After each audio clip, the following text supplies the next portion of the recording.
So when I made my last video a couple of weeks ago talking about the inbuilt crop that you get in your X100VI, I had a lot of people, and I did have a lot of comments talking about the fact that why don't I use the Fujifilm adapters that Fujifilm sell that are first party, which to be fair is a good point, as they do crop up a lot. I see a lot of reviews on them on YouTube, and they definitely were a consideration when I was making that video. I did of course already know about the adapters, but I think the comments that were coming through really did spur me on to pick one up and try one. So I picked up this 50mm equivalent, so it's the TCL-X100. It's the second version, so the II. So essentially the difference between the first and the second version is I believe the second version auto detects that it's, or the camera auto detects using magnets that it is attached to the camera. I picked this up secondhand for a decent price, and I'll be honest, if throughout this review you think that you might want to pick one up, I would definitely recommend picking one up used, as I think new they're over £300, which I don't think I would pay £300 for this, even though I'd pay over £300 for a lens, being that this is an adapter. If you can find it for around £200, I think you're getting yourself a pretty good deal there. However, in this video, I'm not doing a review, as there are far more clinical and better reviews out there. This is more of just my thoughts on using it and how I feel about it, and whether or not I'm going to be keeping it, or maybe I'll be selling it myself. So really, I just want to talk about it. Is it any good for landscape, portrait photography, street photography? You know, what are my initial impressions? I think like with any gear, like with the X100VI, I've owned this now for about 8 months, and it's only now that I feel like I'm really getting good at using it. So I'm not going to know realistically whether I like this or not straight off the bat, but I thought it might be interesting to do an initial thoughts and whether you'll see it in more videos up and coming. Now, looks, of course, are subjective when it comes to cameras. Some people love how some cameras look and some people hate how it looks. We know that this does change the look of the camera quite a bit. As you can see, it's quite bulkier, I would say. It's not as sleek and it's not as minimal as it maybe once was with this attached. You'll either love it because it does make it look a bit like a sort of mini rangefinder, or you'll hate it because of the fact that it does add some bulk and you won't be able to fit it in some slings and more discreet places. It's less of an accessory, it's less hidden. People know that you're taking photos if you're using this. Now, for me, I actually quite personally like the experience of using this. I think one of the main benefits is the hand-holding experience. So obviously before, as we know, you haven't really got a lot to hold on to when you're just gripping it like that. And I tend to sort of hold the camera like that, so I've got both hands. However, with this attached, it does just give you that bit more to grip onto, and it feels a bit more stable. So whilst it does add some more weight, some more bulk, you can't get away from that. The hand-holding experience is better, especially if you've got a thumb grip, like I've done a review on before, and I've got also just a regular leather grip here. The extra weight, I've owned cameras that weigh far more than this, so it's still a very lightweight and compact camera. And of course I can just unscrew it if I don't want to use it. So it's not like it's attached to the camera for life either. That being said, if you are coming from a smaller camera system, or you're just used to using the X100 lineup, that extra bulk might be a reason why you don't get it, because you've just been used to smaller camera systems, and that extra weight and that extra bulk might be a reason that you go, it's not really worth it for me. However, of course, like I've said, if you're used to using bigger cameras, I don't really think this is an issue or something that should put you off purchasing or trying it out. Now, I have seen one big downside, or one potential big downside of using this adapter, and then that is the fact that when you're screwing it on and off, like anything, because it is screwed on with a thread, it does come with the danger that you could scratch your camera. Now, personally, I'm not too bothered about scratching the camera, as I feel, you know, as you're using equipment, especially if you're using your equipment a lot, it's going to get dented, it's going to get scratched eventually, and they kind of sort of battle wounds and makes the camera look a bit unique. However, if you're worried about keeping your camera as pristine as possible, you've either got to be extremely careful, which if you're out in the field, you can't always be so careful. If you've got cold hands or whatever it might be, and you're trying to screw something on and off, it's not always the easiest thing to get on and off. and it does come with the possibility of scratching it. I haven't scratched mine yet, but I haven't used it for long enough. Maybe once I've used the adapter for 6 months, I can review whether I've seen any scratches or not, and I could update everyone on Instagram or maybe make another video about it, a bit more of a review. However, I'll be honest, I don't really see this adapter as something that you should be screwing off, screwing on all the time.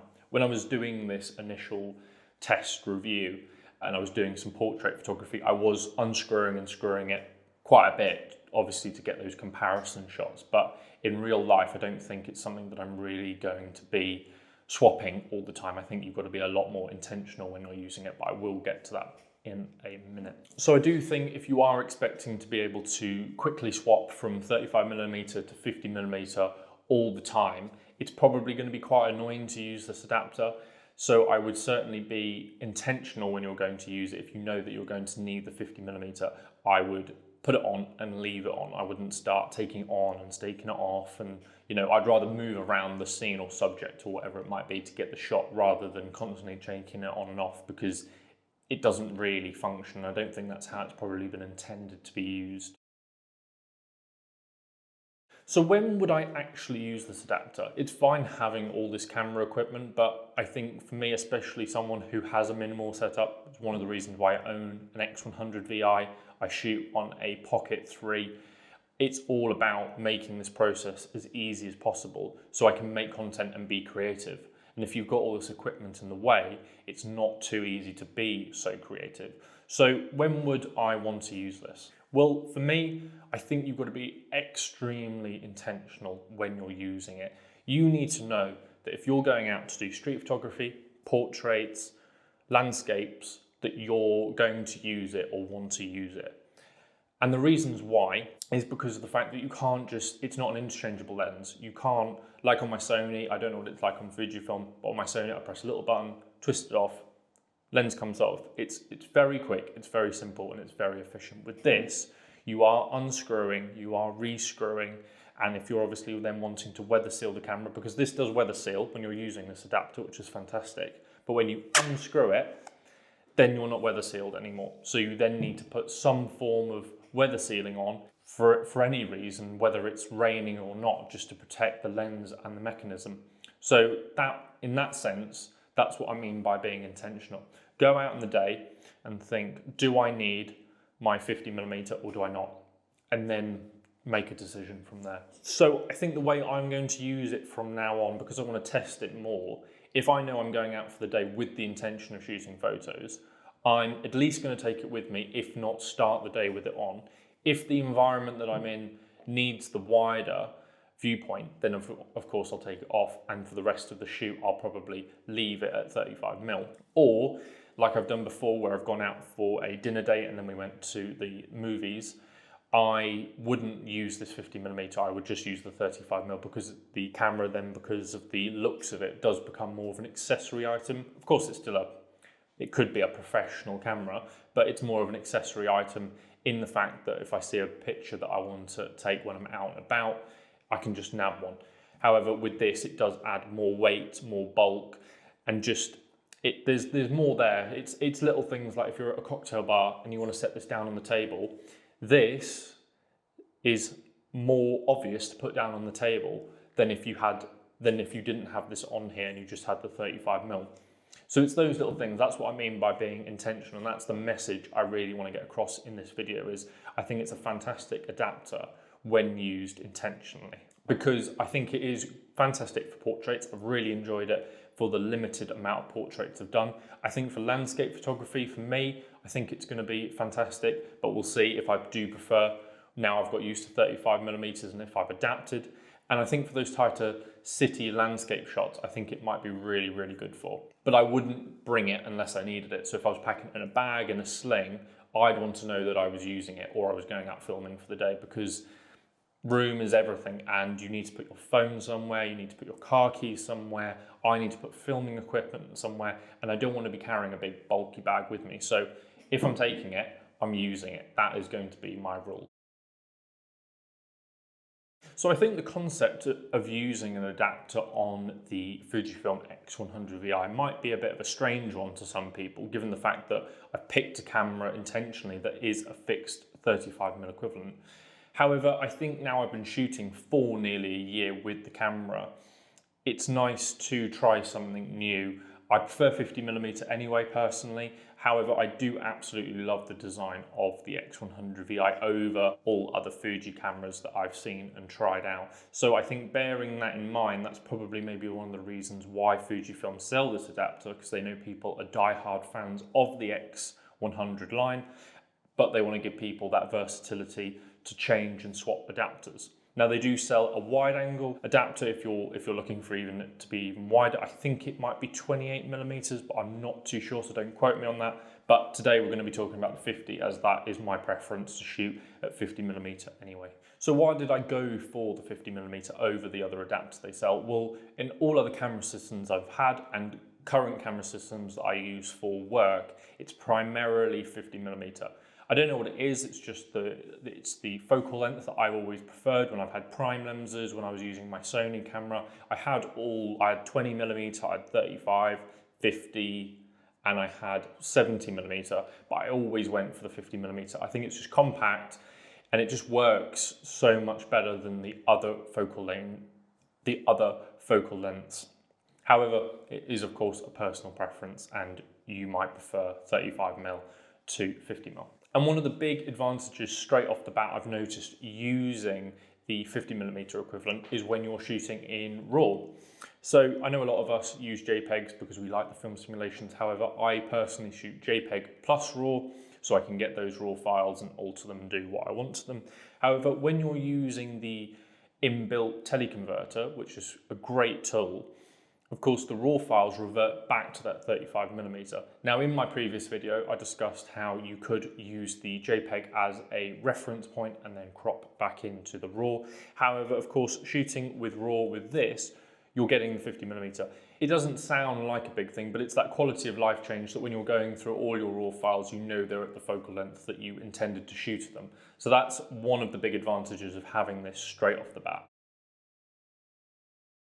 So one of the things I did want to try when moving from the 35mm equivalent to the 50mm equivalent is, do you get more bokeh? I think when I used to shoot at f1.4 on my Sony camera with my 50mm, the bokeh that you used to get was gorgeous. There's no getting away from that. So I wanted to see if I could replicate a similar thing with this. Because you are getting more compression compared to the 35mm equivalent, it does give the illusion of more bokeh. But as you're still shooting at f2, of course, as we know, you're still not getting any more light separation to speak of. That said, in the real world, the 50mm is far better if you're trying to isolate your subject in whatever environment that you're taking photos of them in. It is subtle, I will admit, but it certainly is there, and it is, if you're doing a lot of portrait photography and you're using your X100 line, it's certainly worth thinking about. Okay, so let's quickly run over some trade-offs when it comes to screwing on this adapter, as I haven't really found that the trade-offs have been worth it not to use it, but I thought I should mention them given the fact that it might be a reason why you might not buy it. So the first one is distortion. There is some distortion within the photos. Personally, I haven't seen enough for it to be an issue, and I guess for some people distortion might actually be a desirable effect that you're trying to get for a particular scene or portrait or whatever it might be. But it certainly is there. If you're doing really flat landscapes, there is a bit of a sort of rounding going on, but again, it's one of them. You might be able to fix it in post, of course, if you're using Lightroom or whatever it might be. But I thought it might be worth mentioning if you're considering picking this up. Another downside is using the built-in flash.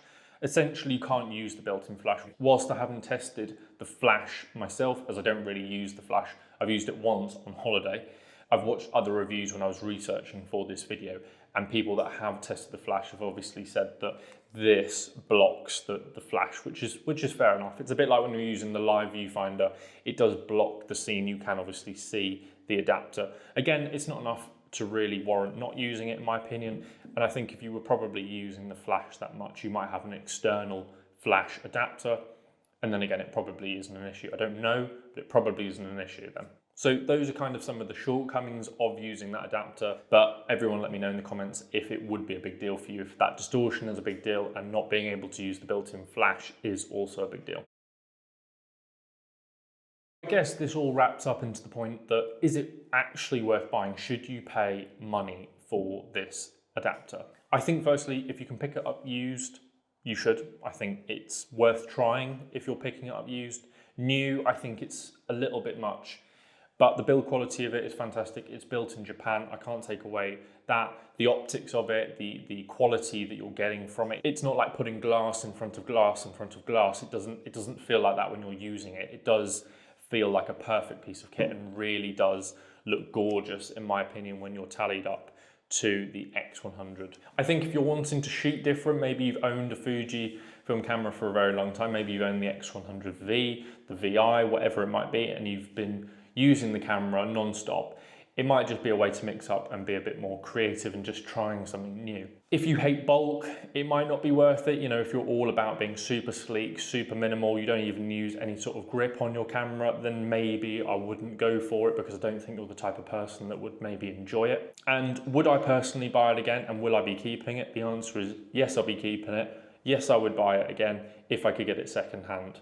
I don't even think it would matter too much if it had some scratches and dents. I think it just adds to the vibe and the look of it, but I certainly would buy it again. So if you're thinking about picking one up, I would definitely pick one up used, just to get the best value out of it. Let me know in the comments if you use the TCL-X100, or if you do prefer sticking to the 35mm equivalent. Drop me a like, of course, if this video was useful, and I'll catch everyone in the next video.